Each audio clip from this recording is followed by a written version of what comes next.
विदुर जी दासी पुत्र यादव थे। भगवान ने विदुर जी के घर जाकर के केले के छिलके खाए। बोले अच्छा। परम आदरणीय श्री राजा परीक्षित कहते हैं, भगवान संत देव, मैं उस कथा के बारे में जानना चाहता हूं कि विदुर जी के घर जाकर के भगवान ने केले के छिलके कैसे खाए, मुझे बताओ ना, क्या कारण रहा। बोले चिंता मत करो, मैं अवश्य बताऊंगा क्या कारण था, बिल्कुल बताऊंगा। बोले सुनो राजन, ध्यान दे करके सुनना। जब कौरव और पांडवों में युद्ध चल रहा था तो कौरव बहुत बड़ा षड्यंत्र रच रहे थे पांडवों के प्रति। लाक्षागृह में, कभी लाक्षागृह में जलाने का षड्यंत्र है। तो विदुर जी जो है कौरवों की सभा के महामंत्री हैं। विदुर जी गए राजा धृतराष्ट्र जी के पास में और कहा, सुनो राजन, ये अच्छी बात नहीं है। अन्याय की बेल कभी हरी भरी नहीं होती। अन्याय की बेल पर कभी अमृत रूपी फल नहीं लग सकता। अपने पुत्रों को समझाओ, यदि हमको एक नगर त्यागना पड़े, एक नगर त्यागने से पूरा देश सुरक्षित रहता हो तो उस नगर को त्याग देना चाहिए। एक गांव को त्यागने से पूरा प्रांत सुरक्षित रहता हो, उस गांव को त्याग देना चाहिए। और एक परिवार को त्यागने से, यदि हमारा परिवार में जो अच्छे व्यक्ति हैं वो सुरक्षित रहते हो तो उस परिवार को त्याग देना चाहिए। और यदि एक परिवार में कोई गलत व्यक्ति हो, उसको त्यागने से यदि पूरा परिवार बचता हो तो उस व्यक्ति का त्यागन कर देना चाहिए। और वो कोई नहीं राजन, वो दुर्योधन है। अच्छी बात नहीं है, इसका परिणाम अच्छा नहीं होगा, क्योंकि बाहर की आंखें तो आपकी जन्म से नहीं हैं और अंदर की आंखों को मामा शकुनी ने बर्बाद कर दिया है। अन्याय को रोको, ठीक नहीं।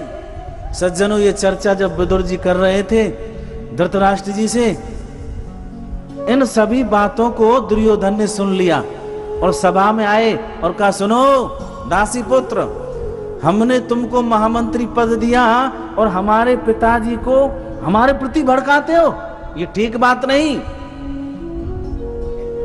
विदुर जी कहते हैं, बेटा सुनो दुर्योधन, मुझे महामंत्री पद का कोई लोभ नहीं, मैं आज ही त्यागता हूं इस पद को।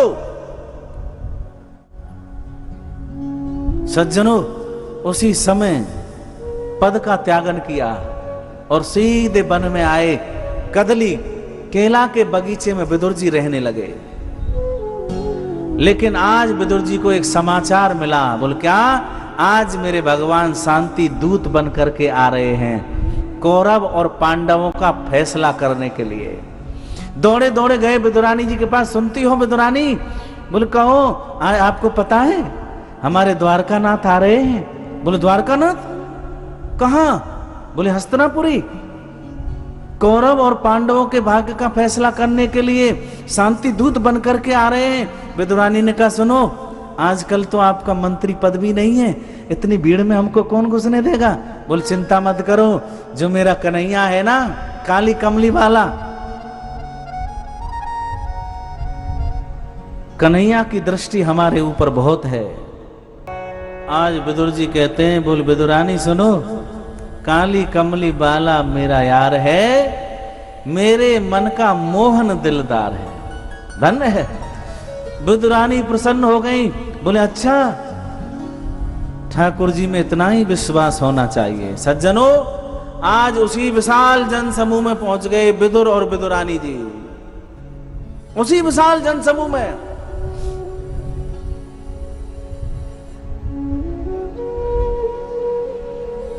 जहां मेरे गोविंद रथ पर आरूढ़ होकर के आ रहे हैं। रथ पर आरूढ़ होकर के मेरे गोविंद आ रहे हैं। ध्यान दे करके सुनो, शांति से बैठे सभी भक्तजन, आवाज नहीं। बोलो जय श्री कृष्ण।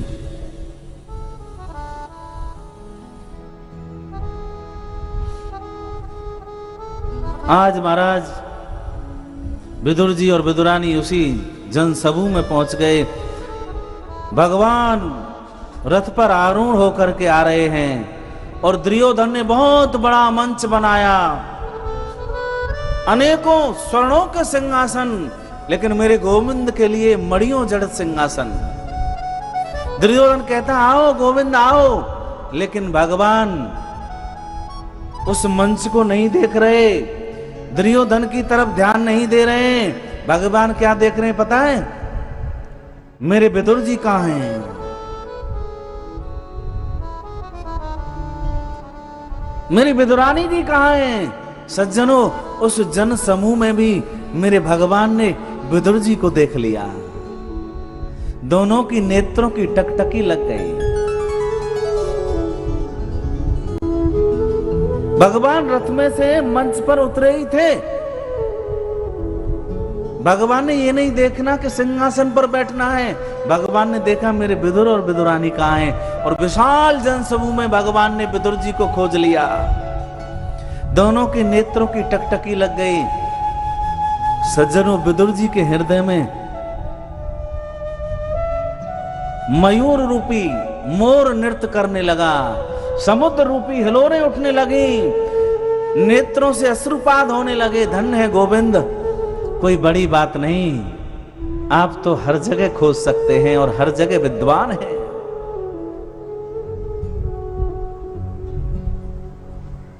सज्जनों, विदुर जी को ऐसा लगा कि समझो भगवान ये इशारा कर रहे हैं कि तुम घर चलो, मैं तुम्हारे घर आऊंगा। तो विदुर जी ने जरा भी देर नहीं की, विदुरानी से कह दिया सुनो, तुम ऐसा करो, घर जाओ और घर जाकर के चौखा लगाओ, भगवान के लिए कुछ डलिया में कदली फल तोड़ लेना, क्योंकि गोविंद आएंगे। और मैं देख करके आता हूं कौरव और पांडवों के भाग्य का फैसला क्या होता है। दुर्योधन ने सोचा देखो, हमने इतना बड़ा मंच बनाया, इतना सुंदर सिंहासन बैठने को दिया, पता नहीं है कृष्ण कहां देख रहा है। दुर्योधन कहता है आओ आओ आओ कृष्ण, यहां बैठो, आओ वासुदेव यहां बैठो। और दुर्योधन कहता है, बोले वासुदेव, अचानक से आपका पधारना मैं समझा नहीं, कहो किस लिए आए। भगवान कहते हैं सुनो सुयोधन, मैंने तुमको दुर्योधन नहीं कहा, सुयोधन कहकर के भगवान ने पुकारा। सुनो सुयोधन, पांडव आपके भाई लगते हैं? बोले हां बिल्कुल लगते हैं। आपके काका के बेटे हैं? बोले बिल्कुल हैं। तो वो आधे राज्य के अधिकारी हुए कि नहीं? आधा राज्य उनको मिलना चाहिए कि नहीं मिलना चाहिए? दुर्योधन कहता है सुनो गोविंद, सुनो केशव, आप आधे राज्य की बात करते हो, बिना युद्ध के मैं एक सुई की नोक की बराबर नहीं दे सकता। मेरे भगवान गंभीर हुए और भगवान कहते हैं कि युद्ध को जानते हो तुम? क्या होती है युद्ध की विभीषिका? अनाथ नारियां विधवा हो जाएंगी, अनेक नारियां विधवा हो जाएंगी, अनेक बच्चे अनाथ हो जाएंगे। युद्ध की विभीषिका को आपने जाना नहीं? लेकिन मैं तुमसे ये कहता हूं दुर्योधन, सुयोधन, कि तुम आधा राज नहीं, उनको 5 गाम ही दे दो। बोले मैं नहीं दूंगा। और दुर्योधन कहता है छोड़ो गोविंद, ये राजपाट की बातें तो हम बाद में भी कर लेंगे। ऐसा करो, मेरी माता गांधारी ने आपके लिए बहुत सुंदर भोजन बनाए हैं, आप चल करके भोजन कर लीजिए। भगवान कहते नहीं, भोजन दो स्थितियों में किया जाता है कि दो विध भोजन कीजिए राजन, विपत हो या प्रीति, तेरे प्रीत न मेरे आपदा, ये कैसी विपरीति। भोजन दो स्थितियों में किया जाता है। या तो भोजन कराने वाले में इतना अटूट और अगाध प्रेम होना चाहिए, जो भूख नहीं है तब भी भोजन कर ले, और या फिर भोजन करने वाले को भूख लगी हो, क्योंकि वहां श्रद्धा भाव नहीं चलता, भूख लगी है तो फिर खा ही लेंगे, इतना भाव होना चाहिए।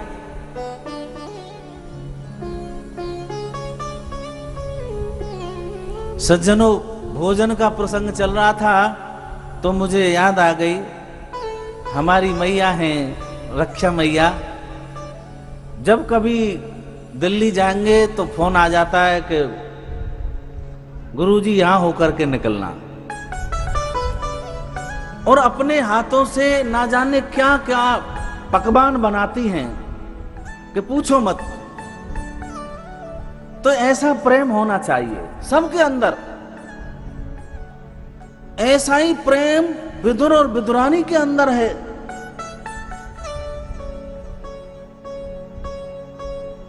इतना भाव हो, इतना प्रेम हो, भूख ना लगने पर भी भोजन कर लिया जाए, इतना प्रेम शुद्ध सात्विक।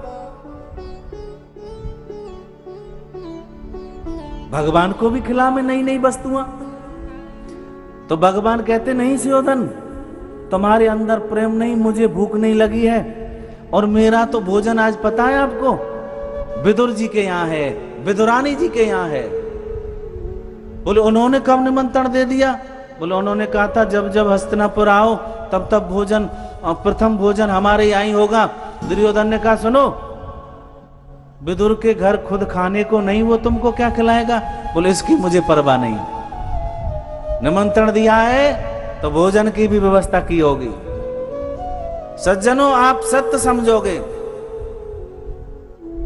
उसी समय जो विदुर जी सुन रहे थे तो सभा में से, जन समूह में से विदुर जी ने भी दौड़ लगा दी कि अब तो कंफर्म हो गया कि गोविंद आएंगे ही। बोले गोपों की बजरिया चलता हूं, भगवान के लिए माखन मिश्री लड्डू जो भी मुझे मिलेगा लेकर के आता हूं, क्योंकि गोपाल तो अब जरूर आएंगे। वहां से विदुर जी चले गए। आप सत्य समझना, जैसे भक्त भगवान के मंदिर जाता है बिना कुछ पहने नंगे पैर, ऐसे ही भगवान, यदि कोई सच्चा भक्त है तो भगवान भी चरण पाद का धारण नहीं करते, भक्त के घर नंगे पैर जाते हैं। बोलो जय श्री कृष्ण। आज मेरे भगवान चरण पादकाओं को वहीं छोड़ा और विदुर जी के घर जा रहे हैं नंगे पैर।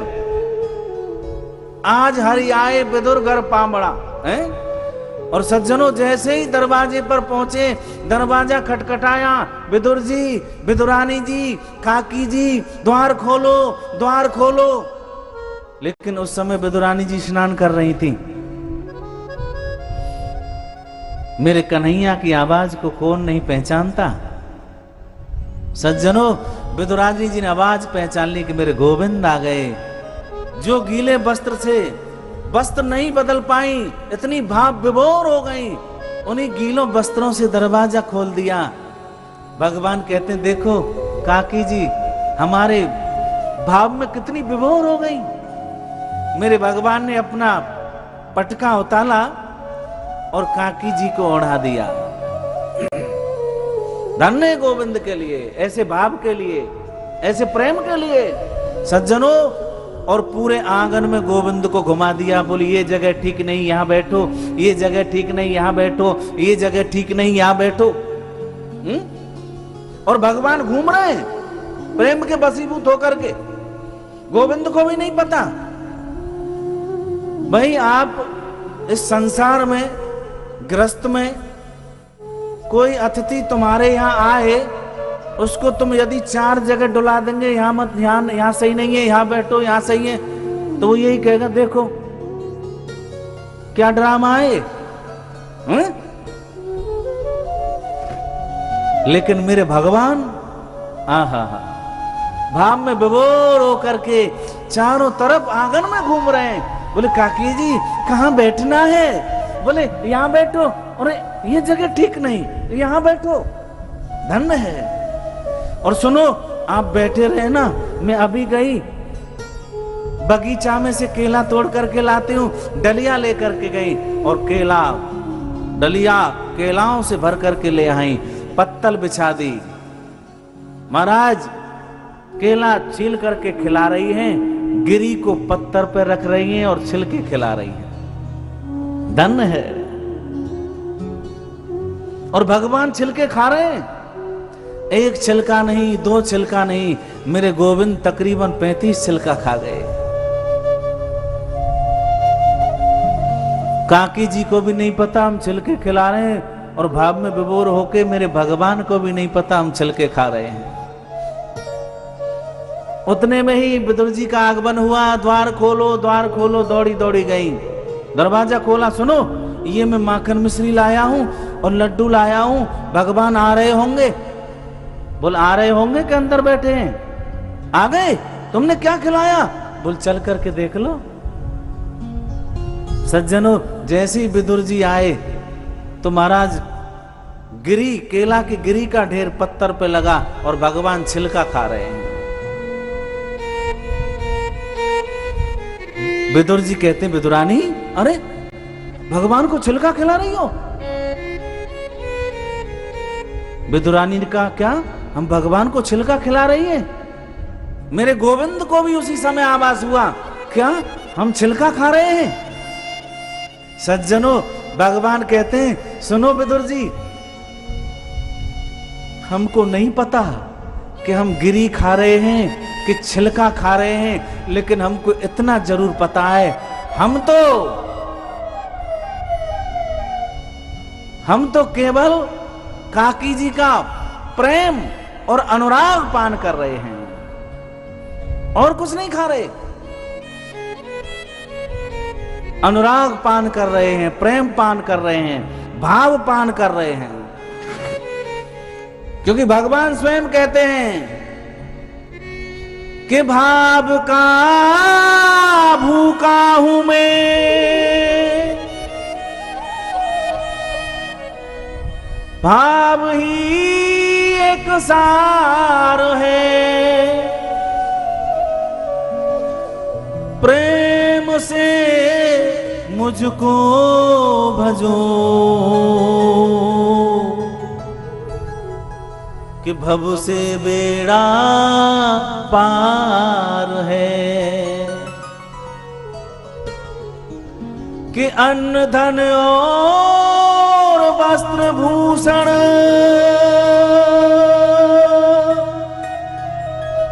मैं कभी लेता नहीं, भाव से जो तू फूल देवे वह मुझे स्वीकार है। मैं तो भाव का भूखा हूं, मुझे ये नहीं पता कि मैं छिलके खा रहा हूं कि गिरी खा रहा हूं, लेकिन ये जरूर पता है मैं तो काकी जी का प्रेम पान कर रहा हूं, अनुराग पान कर रहा हूं।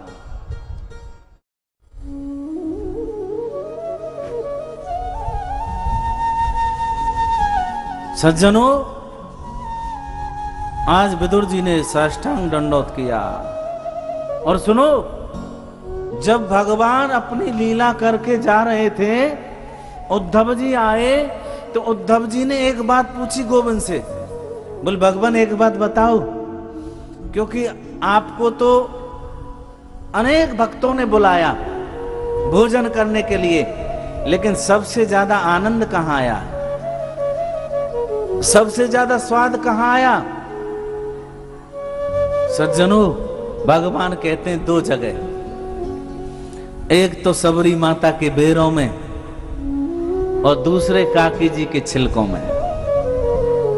और भगवान कहते हैं सुनो उद्धव, कहीं मेरा विदुर मिले तुमको, विदुर को मेरी लीलाओं का गान सुनाना, मेरी लीला सुनाना, मेरी कथाओं की चर्चा करना,